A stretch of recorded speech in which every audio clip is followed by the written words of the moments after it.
Welcome back to the deep dive. This is where we really get into it. We take a whole stack of sources, run them through our synthesis machine, and pull out those critical insights, the plot mechanics you really need to know. Our goal always is to give you that high-impact knowledge, make you the most informed person watching, well, in this case, watching Genoa City unravel. So today we are diving deep, immersing ourselves in the, let's call it, deliciously dramatic world of the young and the restless.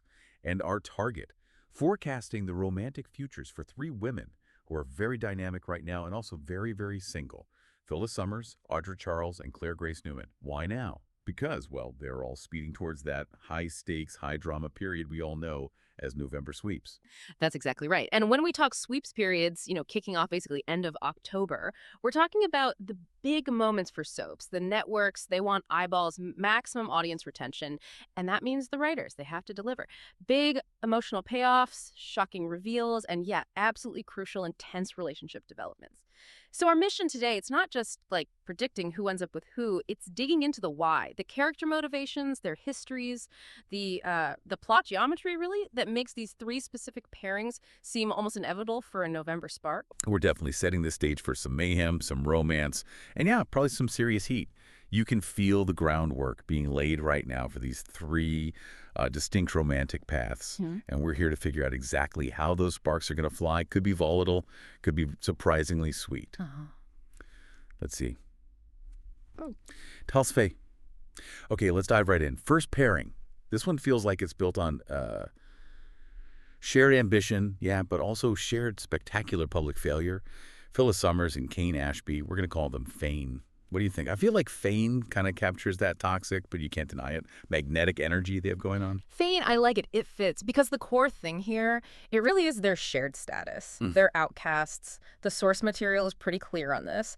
These two, they're basically running out of options, romantically speaking, in Genoa City, at least willing options. They both carry that label, town pariahs. And we should probably unpack what that really means in Genoa City terms, because this isn't just like they cut someone off in traffic. Phyllis, she faked her own death. Faked her death to frame Diane Jenkins, then waltzes back into town under this huge cloud of conspiracy. Her credibility, zero. Gone. Precisely. Her entire recent story, it's just been this desperate climb back from total rejection after that whole mess with Diane and Jeremy Stark. She's alienated pretty much everyone, family, friends, you name it. And Kane, well, maybe he didn't fake his death, but his history, it's littered with cons, lies about who his parents were, countless broken promises, especially, where the Winters family is concerned. Both of them, they just drag this massive baggage around. Their reputations walk into the room before they do, and the number of people willing to look past that, it's shrinking fast. Yeah, it's a very small club. And okay, if being regular pariahs wasn't enough to, push them together, our sources are hinting their bond might get cemented by, get this, mutual criminal activity, which would only deepen that shared exile. We're talking about this rumored AI attack on legacy companies. This is absolutely critical for their relationships foundation, potentially. The data we've synthesized really highlights this. If they actually go through with this plan, using that AI tech to mess with, maybe even attack the big companies, the Newman and Abbott empires, yeah, they'll be even more hated universally by everyone who matters in that town. That's a uniquely villainous move, too. It's not just, petty revenge. It's like a direct strike at the whole economic heart of the town that kicked them out. Exactly. And that kind of shared villainy, that us against the world feeling on a soap opera, that deepens bonds fast. They stop being two individuals with bad reps and become a team against everyone else. They only have each other to lean on, really, and that necessity. It often sparks some surprisingly intense chemistry. Okay, but let's rewind a bit on the attraction itself, because initially, Phyllis wasn't thinking about Kane Ashby romantically at all. She was laser-focused on Aristotle Dumas. Right. It felt very mercenary, like a career move, hiding behind some flirting. That's a really key distinction, yeah. Phyllis was initially obsessed with the idea of Dumas, this mysterious European business guru. Her goal was purely transactional. She saw Dumas, or the idea of him, as her ticket, a way to relaunch her career in a huge way, and, maybe more importantly for her, prove everyone back in Genoa City wrong. Show them she wasn't washed up. But then, bam, the reveal in France, she finds out the mastermind is just Kane Ashby, someone she already knows, someone she has a pretty complicated history with. And our notes definitely confirm. Once she knew Dumas was Kane, the flirting shifted. It became real. Less about using the alias for business, more about being genuinely intrigued by the man himself. Which, for Phyllis, that's a big psychological step, right? Moving from pure ambition to actual curiosity about him. And that vibe, the sources say, it's only gotten stronger since they got back to Genoa City. And timing-wise, this lines up perfectly with where Kane's head is at romantically. Because for months, ever since he came back, he's been stuck. Stuck in the past, carrying this huge torch for Lily Winters. This is the absolute pivot point for Kane's emotional availability. The analysis shows he's finally getting it. He does not stand a snowball's chance in heck with Lily. Ouch. Yeah. Lily's moved on. She's focused on her life, her career. All Kane's attempts to, rewind time, they've just fallen flat. Consistently. So he's basically hit a wall. Romantic resignation setting in. Exactly. And that precise moment, that acceptance of rejection, that's the opening Phyllis needs, Kane finally stops looking backward at Lily and starts seeing who's actually right there next to him. And who is that? The most persistent, most available woman in town. Phyllis, who, despite Kane trying to push her away at first, is now working for him. Proximity. The #1 matchmaker in soap opera land. Totally. She's right there, day in, day out. They have to interact. And the data we've got highlights that shift from just being near each other professionally to something more is happening right now. It's in full swing. We've got concrete evidence. Kane's actually started flirting back. He's moving past that reluctance. And the big one, he recently invited her to dinner. Okay, dinner. That's a signal. Huge signal. It moves things from just work colleagues to, potential romantic interest. It's setting that stage perfectly for sweeps. But wait, okay, if this pairing seems so obvious to us doing this deep dive, how do we explain that recent Y&R spoiler?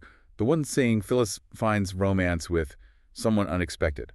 Doesn't that contradict this? This is where it gets interesting, analyzing how the writers play with expectations, especially with dedicated fans versus casual viewers. Our projections suggest they're using that word unexpected, specifically for the general audience, the people who maybe aren't tracking every little clue. But for us, for the deep divers, we've seen the groundwork. We see the lack of other options, the working together, the escalating potential for shared crime. It's all pointing this way. So the show's kind of saying, ooh, surprise, but leaving a trail of breadcrumbs for anyone paying close attention. Precisely. The spoiler creates that aha moment for the casual viewer, but for us, the analysis just confirms it.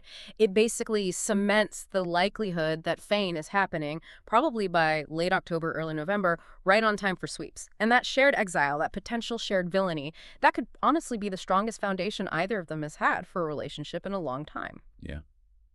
Okay, so moving away from the calculated connection of the outcasts, we pivot pretty dramatically. Now we're talking volatility, the fiery rebound, Audra Charles and Kyle Abbott. This pairing, the prediction is it starts as a collision. Super hot, maybe even fueled by what the sources are calling hate sex. Oh, I love this transition. Because, these two, masters of self-sabotage, experts in blowing up relationships spectacularly. Let's start with Audra. She was trying so hard with Nate Hastings, right? Trying to lock down that stable, powerful guy, and he very smartly shut it down. Nate saw right through it. He realized Audra runs mostly on ambition, manipulation, and he just flat out rejected her. Which, importantly, forced a moment of clarity for Audra. She realized Nate is, quote, too good for her. He's too stable, maybe too ethical, too focused on, long-term emotional health, not really her scene. And we know what happens in the soap world when you realize someone's too good for you. Yep. You immediately look for the nearest available chaos agent. Exactly. And our sources pinpoint Kyle Abbott, the perpetually kind of immature, definitely entitled Nepo baby, as candidate #1. Kyle's fresh off being dumped by Claire because, he couldn't stop lying. So this pairing, it feels like it's built on shared entitlement and, spectacular recent failure. But let's be super clear. This isn't like a brand new thing between them. They have history. Recent explosive history. It was hot, sure, but purely physical, right? Yeah, correct. It really wasn't that long ago. Kyle basically beelined for Audra's bed sheets. The second things fell apart with Summer Newman, remember, over the whole fake death lies. The projections called it a hot fling. But the key detail was it was never romantic and never emotional. It was just raw, immediate physical connection. Bypassed all the messy feelings. Okay, which brings us to now. Their current dynamic. And this is where it gets really juicy. Because they openly despise each other right now. Oh, yeah. Their feud is escalating professionally, personally. It's nasty. But the tension underneath it all, they're still fundamentally hot for each other. Even if neither of them would ever admit it out loud, they'd probably spontaneously combust. that tension, that intense dislike covering up this unresolved physical pull, that's the engine driving this whole sweeps prediction. Because think about it. Both Audra and Kyle managed to spectacularly torpedo their recent, potentially serious relationships. Audra with Nate, Kyle with Claire, and who do they blame? Each other. They're basically projecting all their own disappointment and failure onto the one person who kind of gets their particular brand of chaos. Right. Okay. So if we buy that premise, the immediate forecast is just collision course. They are going to cross that infamous thin line between love and hate very, very soon. Back in bed together. And the way they get back together is key for the sweeps drama. This isn't starting with, flowers and romance. No way. The prediction is it starts as hate sex. Yep. Just volatile, maybe aggressive, an expression of all that mutual frustration, their entitlement, and that physical chemistry they can't seem to shake. Okay, but let me push back on the analysis a little here. Can a relationship that starts purely from resentment, rebound, maybe even hate, can that actually turn into a real romance? Or is that just like wishful writing to make the initial heat make sense later? That's a really good point. And the data, interestingly, kind of allows for both outcomes. For sweeps, we're pretty much guaranteed the heat, the explosion. But the longer-term analysis, it does suggest that if they manage to catch actual, genuine feelings amid the chaos, that shared understanding of their own, let's say, toxicity, it could actually evolve. It could become a real, maybe even weirdly stabilizing relationship, a real romance built from the ashes of a revenge rebound. They might find this strange comfort in knowing they're both, well, kind of messed up in similar ways. And we absolutely have to connect this back to Kyle's whole situation right now, because this rebound is fueled by his failure somewhere else, which ties directly into our next section, right? Kyle's planning this last-ditch, desperate move to win back Claire. Yes, he's apparently planning to, quote, stalk her all the way to L.A., which sounds healthy. Not at all. And the accumulated data strongly suggests he is going to face a huge rejection from Claire when he gets there. Claire needs space. Kyle cannot comprehend the concept of space. So he'll come back to Genoa City, tail between his legs, very, very upset, emotionally raw, and completely ripe for the kind of immediate, distracting, no-strings-attached heat that Audra specializes in. And the potential fallout from his past actions is massive here. If Claire knew everything. Well, the sources are super emphatic about this. If Claire knew just how close Kyle came to dropping that towel and doing the deed in France with Audra, literally right after he started saying he was into her, wow, she would double down on the dumping instantly. No question. Kyle's desperation now, it's partly fueled by that fear. Fear that if he gives Claire time, the truth about his chaotic nature will come out. And that fear is exactly what's going to drive him straight back into Audra's arms the second LA blows up in his face. All right, our third and final potential sweeps pairing. This one takes us in a totally different direction. Honestly, kind of an emotionally healthier direction, which is refreshing. We're talking about the slow burn between Claire Grace Newman and Holden Novak. This feels like the relationship providing that necessary contrast, right, to the toxic plotting of Vane and the sheer heat of Kyle and Audra. And the prediction is this one really ignites while they're away together in Los Angeles. Absolutely. This relationship, it's built on a foundation of support, gradual understanding, which is actually pretty unusual for a major sweeps pairing. Typically, they go for faster drama. The sources picked up on sparks between them way back, like their very first meeting. Remember them sharing Vesper martinis at the GSEC bar? Vaguely, yeah. Holden apparently developed a crush pretty quickly. He saw something genuine in Claire, something beyond the surface drama she was caught in. And it's really interesting how fast Holden seemed to shift his focus. Because wasn't he initially kind of hung up on Audra, that volatile, ambitious type? He was, yeah. But then he meets Claire, and boom, his attention just pivots entirely to her. That says a lot, I think, about what he's actually looking for. It really does. It suggests he maybe prioritizes depth, authenticity over that immediate, flashy chaos Audra represents. And they started out properly, too, as genuine friends. Yeah. They focused on shared interests first.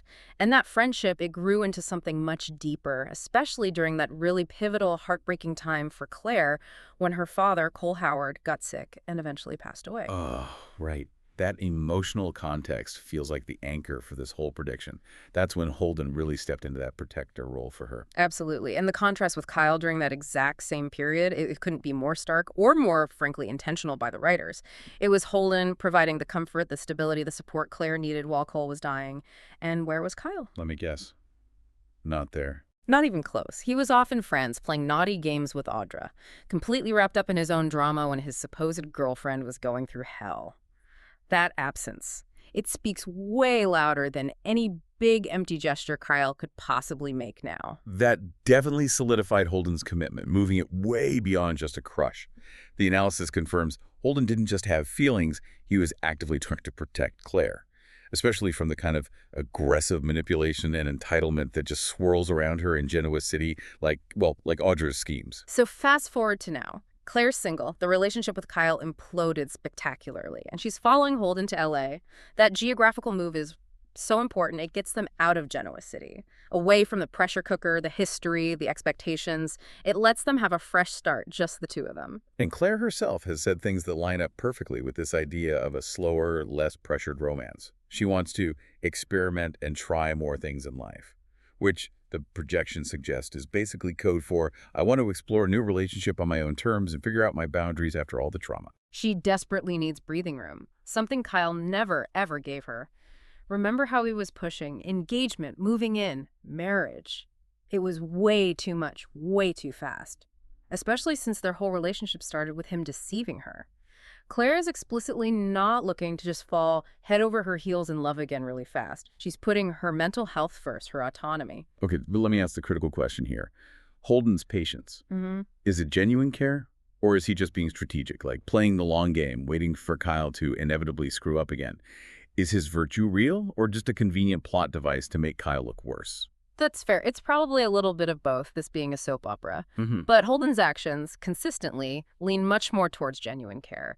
The key insight here is that Holden seems totally ready for whatever Claire is willing to offer. He respects her pace. He respects her need for space. He's shown that through actual emotional support, not grand gestures or demands, that patience is the exact opposite of Kyle's whole approach. And that patience is probably about to pay off big time, thanks to Kyle's spectacular inability to read a room or respect a boundary. Kyle is the ultimate catalyst, yeah. Whoa. He's apparently planning to just show up in LA, unannounced probably, make some big grand gesture he thinks is romantic. It's the definition of not listening. Claire has told him repeatedly, give me a moment, let me breathe.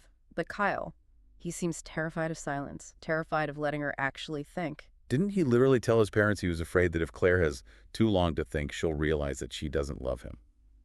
Talk about a self-fulfilling prophecy. Exactly. He's basically admitting he thinks his only shot is to overwhelm her before she sees clearly. His failure to listen, his decision to chase her down to California. It's predicted to push Claire right towards Holden, towards the guy who is listening, who is giving her space. Kyle forces the choice by being himself. So this LA trip, it's predicted to lead directly to some steamy but also emotionally earned moments between Claire and Holden while they're away, making sure the slow burn delivers some serious heat for the sweeps period. #tag conclusion and final takeaways. Okay, wow. Let's unpack this synthesis one last time. We've looked at 3 really distinct, potentially high-stakes past romance, all predicted to basically ignite around November sweeps. And what's interesting is how interconnected they all feel. Yeah, they really feed into each other. We saw the calculated pairing of the outcasts, Phyllis and Cain. Their bond potentially forged in shared exile, maybe even shared villainy with this AI plot. Then, total opposite end of the spectrum, the pure volatility of Audra and Kyle's fiery rebound, built on hate, attraction, failure, all of it mixed together. And finally, the emotional support slow burn, Claire and Holden, where patience, protection, actual friendships seem poised to win out over Kyle's aggression and dishonesty. The timing, from a writing perspective, feels impeccable. You can see the foundations being laid right now for all 3. But the actual payoff, the steam, as the sources put it, expected to hit right when November sweeps kicks off at the end of October. They're clearly banking on these collisions to keep viewers glued. And what's fascinating, connecting the dots, is how central Kyle's actions are to everything. His relentless pursuit of Claire in LA, that's the direct push she needs towards Holden. And then his guaranteed rejection in LA, that becomes the direct emotional fuel driving him back to Genoa City and right into that hate-fueled rebound with Audra. The failure of one story directly launches the other, too. It's like an ecosystem of chaos. Yeah, all tangled up. Existing grudges, past screw-ups, these external threats like the AI attack or Kyle just being Kyle, it all feeds into these pairings. It's classic soap opera structure, isn't it? Yeah. Nothing's wasted. Every action causes a reaction, which leads to a new romance or a new rivalry or just a new peak in the drama. Definitely never wasted motion in Genoa City. So if we look at the spectrum here, you've got the supportive foundation with Claire and Holden. Seems pretty healthy on the surface. And then you have the much darker foundation potentially forming between Phyllis and Kane. This raises a really provocative question, I think, for you, the listener, to mull over. If this AI attack plot with Kane and Phyllis actually happens, if they go through with it and become truly despised, like bottom of the barrel villains in Genoa City, how might that shared deliberate exile being hated together, could that paradoxically become the strongest foundation for love they could find in that town? Does mutual consequence somehow forge true commitment when nothing else has worked for them? Ooh, that's a great dark thought to chew on while we wait for Genoa City to inevitably catch fire. Eh. Okay, that's all the synthesized insight we have for this deep dive. We really hope you feel thoroughly informed and definitely prepared for the chaos heading towards the Newmans and Abbotts this November. Yeah, buckle up. We'll catch you on the next dive.